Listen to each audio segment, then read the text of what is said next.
Hi ಎಲ್ರಿಗೂ ನಮಸ್ಕಾರ. Welcome back to another YouTube video. ಇವತ್ತಿನ ವಿಡಿಯೋ ಏನಪ್ಪ ಅಂತಂದರೆ ಸೈಲೇಜ್ ಮಾಡ್ತಿದ್ದೀವಿ ಆ್ಯಕ್ಚುಲಿ ಜೋಳದ ಕಡ್ಡೀಲಿ. ಸೊ ಅದ್ರ ಬಗ್ಗೆ ನಾವು ಹೆಂಗೆ ಮಾಡ್ತೀವಿ ಅಂತ ಒಂದು ವಿಡಿಯೋ ಹಾಕೋಣ ಅಂತ ಅಷ್ಟೇ. ಫಸ್ಟ್ ಸೈಲೇಜ್ ಅಂತಂದರೆ ಏನಂತ ಹೇಳ್ತೀನಿ. ಸೈಲೇಜ್ ಅಂತಂದರೆ ಕನ್ನಡದಲ್ಲಿ ರಸಮೇವು ಅಂತ ಕರೀತಾರೆ. ಹಸಿ ಮೇವಿದೆ. ಸೊ ಹಸಿ ಮೇವನ್ನ ಈಗಷ್ಟೇ ಪ್ರೆಸೆಂಟಾಗಿ ಯೂಸ್ ಮಾಡೋಕ್ಕಾಗುತ್ತೆ. ಇವತ್ತು ಇಲ್ಲ ನಾಳೆ 1-2 ಡೇಸಲ್ಲಿ ಹಂಗೆ ಯೂಸ್ ಮಾಡೋಕ್ಕಾಗುತ್ತೆ. ಅದೇ ಹಸಿ ಮೇವನ್ನ ನೀವು 3-4 ಮಂತ್ಸ್ ಆದಮೇಲೆ ಅದೇ ಥರ ಬೆಳೆಸಬೇಕು ಅಂತಂದರೆ ಅದನ್ನು ರಸಮೇವು ಮಾಡಬೇಕು.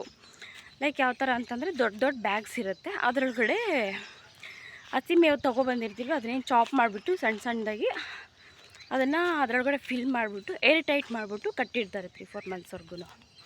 ಸೊ ಅದನ್ನು ಸೈಲೇಜ್ ಅಂತಾರೆ ಅಥವಾ ರಸಮೇವು ಅಂತ ಕರೀತಾರೆ. ಇನ್ನು ಫಂಕ್ಷನ್ಗಳ ಸುರಿಮಳೆ ಸ್ಟಾರ್ಟ್.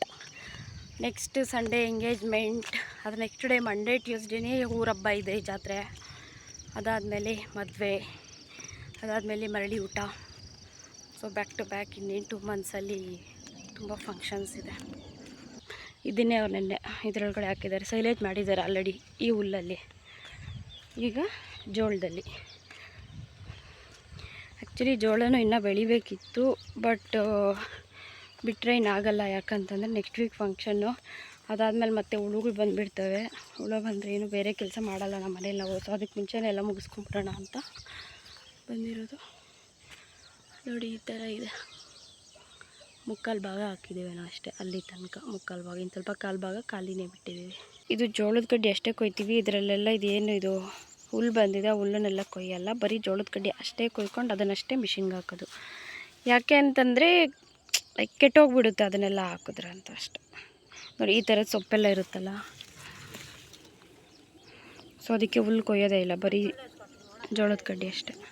ಸೈಲೇಜ್ಗೆ ಮೇವು ಕೊಯ್ಕೊಳ್ಬೇಕಾದಾಗ ಮೇಯ್ನಾಗಿ ಅಬ್ಸರ್ವ್ ಮಾಡಬೇಕಾಗಿರೋದು ಏನಂತಂದರೆ ಜೋಳದ ಕಡ್ಡೀಲಿ ತೇವಾಂಶ ಇರಬಾರ್ದು. ಅಂತಂದರೆ ಹಿಂದಿನ ದಿವಸ ಏನಾದರೂ ಮಳೆ ಏನಾದರೂ ಬಿದ್ದಿದ್ರೆ ಸೊ ನೆಕ್ಸ್ಟ್ ಡೇ ಬೆಳಗ್ಗೆನೇ ಕೊಯ್ಯೋಕ್ಕಾಗಲ್ಲ. ಸ್ವಲ್ಪ ಬಿಸಿಲೆಲ್ಲ ಬಂದು ಚೆನ್ನಾಗಿ ಆರ್ಕೊಂಡ್ಮೇಲೆ ಕೊಯ್ಕೊಬೋದು. ಯಾಕಂತಂದರೆ ಅದ್ರಲ್ಲಿ ತೇವಾಂಶ ಇದ್ದರೆ ಅದು ಕೆಟ್ಟೋಗೋ ಚಾನ್ಸಸ್ ಜಾಸ್ತಿ ಇರುತ್ತೆ. ಸೊ ಆದಷ್ಟು ಅವಾಯ್ಡ್ ಮಾಡಿ. ಮಳೆಗಾಲದಲ್ಲೆಲ್ಲ ಬೆಳಗ್ಗೆನೇ ಕೊಯ್ಯೋದು ಬೇಡ, ಮಧ್ಯಾಹ್ನ ಕೊಯ್ಕೊಂಡ್ರೆ ಬೆಟರ್. ಈಗೇನಿದು ಲೋಡ್ ಮಾಡಿದ್ವಿ, ಇದು 1 ಟನ್ ಬ್ಯಾಗ್ ಆಗುತ್ತೆ. ಇದೇನಿದು ಸೈಲೇಜ್ ಮಾಡೋ ಬ್ಯಾಗು ಇಷ್ಟು ದೊಡ್ಡದು. ಇದು ಕೆಪಾಸಿಟಿ ಬಂದು 1 ಟನ್ನು.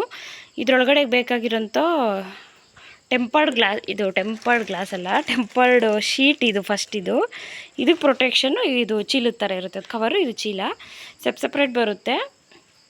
ಮತ್ತು 1 ಟನ್ ಚೀಲದ್ದು ರೇಟ್ ಬಂದು 800-900-1000 ಹಂಗಿರ್ಬೋದು. ಸೊ ಇವ್ರ ಕಾಂಟ್ಯಾಕ್ಟ್ ಏನಾದರೂ ಬೇಕಿದ್ದರೆ ನಾನು ಇಲ್ಲಿ ಮೆನ್ಷನ್ ಮಾಡಿರ್ತೀನಿ ಡಿಸ್ಪ್ಲೇಲಿ. ಸೊ ಯಾರಾದರೂ ಮಾಡ್ತೀರಾ ಅನ್ನೋಂಗಿದ್ರೆ ಓಕೆ, ಹೋಗಿ ತೊಗೊಬೋದು. ಏನಿದೆ ಪ್ರೀವಿಯಸ್ಲಿ ಯೂಸ್ ಮಾಡಿರೋ ಸೈಲೇಜ್ ಚೀಲಗಳು ಅದನ್ನ ಹಾಗೆ ಮಡಚಿ ಎತ್ತಿಟ್ಟಿದ್ದಾರೆ. ಇದು ಹೊಸ ತಂದಿರೋದು. ಇನ್ನು ಇದ್ರಲ್ಲಿ 3-4 ಇದ್ದಾವೆ ಇದರಲ್ಲಿ. ಈಗ ನೆಕ್ಸ್ಟ್ ನಾಳೆ ಒಂದು, ನಾಳಿದ್ದೊಂದು, ಹಂಗೆ ದಿನ ಒಂದೊಂದು ಮಾಡ್ಕೊಳ್ಳೋಣ ಅಂತ. ಇದು ಏನಿದು ಫೋಲ್ಡ್ ಮಾಡಿದ್ರೆ ಕರೆಕ್ಟಾಗಿ ನನ್ನ ಸಿದ್ದೈತೆ. ಇದನ್ನೆಲ್ಲ ಆ ಚೀಲದೊಳಗಡೆ ಹಾಕಿಬಿಟ್ಟು ತುಂಬೋದಿರುತ್ತೆ. ಲೆಟ್ಸ್ ಗೋ ಸೈಲೇಜ್ ಮಾಡೋಣ.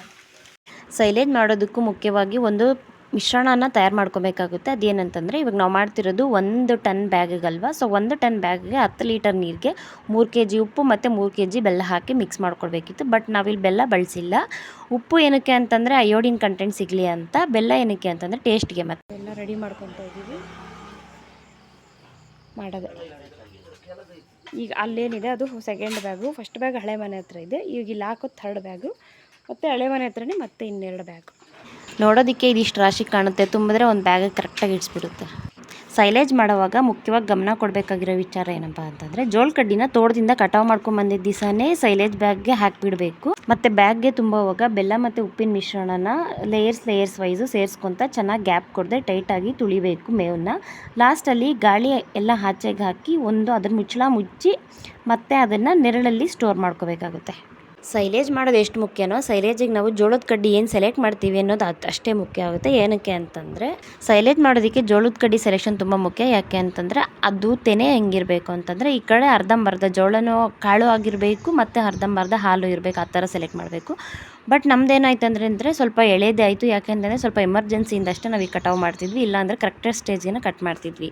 ಸೈಲೇಜ್ ಮಾಡೋದಕ್ಕೆ ಮುಖ್ಯವಾಗಿ ಈ ಥರ 2 ಬೇಕಾಗುತ್ತೆ. ಒಂದು ಸೂಪರ್ ಕವರು ಅಂತಂದರೆ ಟೆಂಪರ್ಡ್ ಪೇಪರ್ ಇರುತ್ತೆ, ಅದ್ರ ಪ್ರೊಟೆಕ್ಷನ್ ಬಂದುಬಿಟ್ಟು ಮಾಮೂಲಿ ಚೀಲದ ಥರ ಇರುತ್ತೆ ಔಟರ್ ಲೇಯರು. ಫಸ್ಟು ಆಚೆ ಕಡೆ ಚೀಲನ ಮಡ್ಚ್ಕೊಂಡು ಆಮೇಲೆ ಈ ಥರ ಸೂಪರ್ ಪೇಪರ್ನ ಮಡ್ಚ್ಕೊಂಡು ಪ್ಲೇಸಿಂಗ್ ಮಾಡ್ಕೊಬೇಕು, ಅಲೈನ್ ಮಾಡ್ಕೊಬೇಕು ನೀಟಾಗಿ. ಆ್ಯಕ್ಚುಲಿ ಇದೇನು ರೌಂಡಾಗೇನೆ ಇದೆ, ಸರ್ಕಲ್ ಪಕ್ಕದಲ್ಲಿರೋ ಮೂಟೆ ನೀವು ನೋಡ್ತಿರ್ಬೋದು, ಅದು ರೌಂಡಾಗೇನೆ ಇದೆ. ಬಟ್ ಆದರೂ 4 ಕಡೆ ಮೊಡ್ಕತ್ರ ಮಾತ್ರ ಸ್ವಲ್ಪ ಬಾಕ್ಸ್ ಥರ ಇರುತ್ತೆ, ಅದು ಒಳಗಡಿನ ಪೇಪರು. ಸೊ ಹಂಗಾಗಿ ಅದನ್ನ ಕರೆಕ್ಟಾಗಿ ಅಲೈನ್ ಮಾಡ್ಕೋಬೇಕು. ಇವತ್ತು ನಾವು ಈ ಚೀಲಕ್ಕೆ ತುಂಬ್ತಾ ಇರೋದು ಅಂತಂದರೆ ಭಾನುವಾರ ನೈಟು. ಇದಕ್ಕೆ ಮುಂಚೆ ಫ್ರೈಡೇ ಒಂದು ಮಾಡಿದ್ದೀವಿ, ಸ್ಯಾಟರ್ಡೇ ಒಂದು ಮಾಡಿದ್ವಿ, ಸಂಡೇ ಅಂದರೆ ಇವತ್ತು 3ನೇದು ಮಾಡ್ತಿರೋದು. ಇನ್ನೆರಡು ಮಾಡೋದಿದೆ. ಏನು 1 ಟನ್ ಬ್ಯಾಗ್ಗೆ ಪ್ಯಾಕ್ ಮಾಡೋದು ಆಲ್ಮೋಸ್ಟ್ ಹಾಫ್ ಆನ್ ಅವರ್ ಕೆಲಸ ಅಷ್ಟೇ. ಆಚೆ ಕಡೆಯಿಂದ ಒಬ್ಬರು ಎತ್ತಾಕಿದ್ರು ಸಾಕು, ಬಟ್ ಒಳಗಡೆ ಚೆನ್ನಾಗಿ ತುಳ್ಕೊಬೇಕು, ಗ್ಯಾಪ್ ಕೊಡ್ದಂಗೆ, ಜಾಸ್ತಿ ಹಿಡ್ಸತ್ತೆ ಆವಾಗ.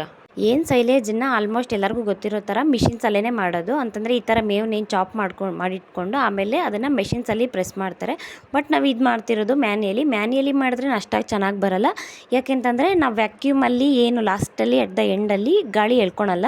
ಸೊ ನಾವು ಕೈಯಲ್ಲಿ ಹಿಂಗೆ ಅಂದ್ಬಿಟ್ಟು ಎಳ್ಕೊತೀವಿ. ಸೊ ಅದು ಏನು ಅಷ್ಟಾಗಿ ವರ್ಕ್ ಆಗೋಲ್ಲ. ಮಿಷಿನ್ಸಲ್ಲಾದರೆ ಚೆನ್ನಾಗಾಗತ್ತೆ. ಏನು ಮೇವು ಒಂದು 4-5 ಟ್ರೇ ಹಾಕ್ತಾಯಿದ್ದೀವಿ ಅನ್ನಂಗೆ, ಮತ್ತು 2 ಲೀಟರ್ಸ್ ಹಂಗೆ ನೀರು, ಅದೇ ಮಿಶ್ರಣ ಏನು ಮಾಡ್ಕೊಂಡಿದ್ದೀವಿ, ಉಪ್ಪು ಮತ್ತು ಬೆಲ್ಲದ ನೀರನ್ನ ಮಿಶ್ರಣನ ಚಲ್ಕೊತಾ ಇರ್ಬೇಕು ನಾವು.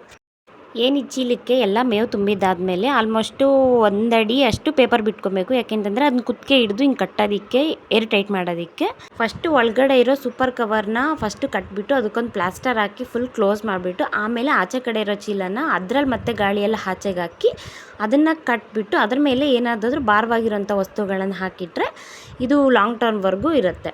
ಸೈಲೇಜ್ಗೆ ಮುಖ್ಯವಾಗಿರೋದೇ ಒಂದೇ ಶತ್ರು, ಅದು ಏನಪ್ಪ ಅಂತಂದರೆ ಗಾಳಿ. ಏನಾದರೂ ಒಂದು ಚೂರು ಗಾಳಿ ಆಡಿದೆ ಅಂತಂದರೆ ಅದು ಸಂಪೂರ್ಣವಾಗಿ ಅದು ವೇಸ್ಟ್ ಆಗಿಬಿಡುತ್ತೆ. ಮ್ಯಾನ್ಯಲಿ ಮಾಡ್ತಿರೋ ಕಾರಣ ಗಾಳಿನ ಹೊರಗಾಕಕ್ಕೆ ಟ್ರೈ ಮಾಡಿಕೊಂಡೇ ಮಾಡೋದು ಬೆಟರ್. ಯಾಕೆಂತಂದರೆ ಫಾರ್ ಬೆಟರ್ ರಿಸಲ್ಟ್ಸ್. ಈಗೇನು 1 ಟನ್ ಬ್ಯಾಗ್ ಹಾಕಿ ಉಳಿದಿರೋಂಥ ಮೇವನ್ನ ಮತ್ತು ಈ ಸಣ್ಣ ಚೀಲಗಳಿಗೆ ಹಾಕಿಡ್ತಾಯಿದ್ವಿ. ಇದು ಯಾವುದು ಅಂತ ಅಂದರೆ ಇದಕ್ಕೆ ಮುಂಚೆ ನಾವು ಸೈಲೇಜ್ ಯೂಸ್ ಮಾಡ್ತಿದ್ವಲ್ಲ, ಅದ್ರದ್ದು ಸೂಪರ್ ಪೇಪರೇನೆ ಇದೂ. ಸೊ ಹಂಗಾಗಿ ಇದ್ರಿಗೆ ತುಂಬಿಟ್ಟು ಇದ್ರನ್ನ ಎತ್ತಿ ಅದ್ರ ಮೇಲೆ ಬಾರಕ್ಕಂತ ಹಾಕಿಡ್ತಾಯಿದ್ದೀವಿ.